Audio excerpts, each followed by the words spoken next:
Presentati ieri sera nella splendida cornice di Villa de Brandis a San Giovanni a Natisone i campionati italiani giovanili di ciclismo su pista in programma dal 28 al 31 luglio prossimi, che si disputeranno sul velodromo comunale della cittadina friulana.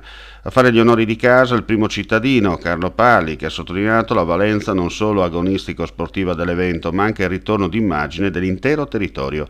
Non a caso a patrocinarlo, oltre al comune padrone di casa, anche quelli contermini di Corno di Rosazzo, Manzano, Butri e Cormons, per immarcare il concetto della promozione turistica a cavallo tra i colli orientali del Friuli e il Collio Quei Burda. Presenti anche gli amministratori dei comuni coinvolti.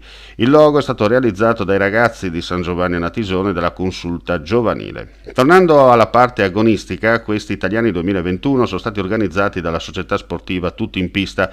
Scenderanno nell'anello di San Giovanni dagli esordienti agli allievi, per un totale di 20 titoli tricolori e altrettanti regionali suddivisi tra uomini e donne. Si parte mercoledì 28 con le gare in programma nel pomeriggio tra le 17:30 e le 21, mentre giovedì e venerdì sono previste 2 sessioni tra mattino e pomeriggio. Sabato il gran finale con gli ultimi titoli in palio, concentrato al mattino. Trattandosi di un velodromo all'aperto, la pista misura quasi 400 metri, l'incognita meteorologica sarà determinante per la regolarità e per questo sono comunque state predisposte finestre per gli eventuali recuperi.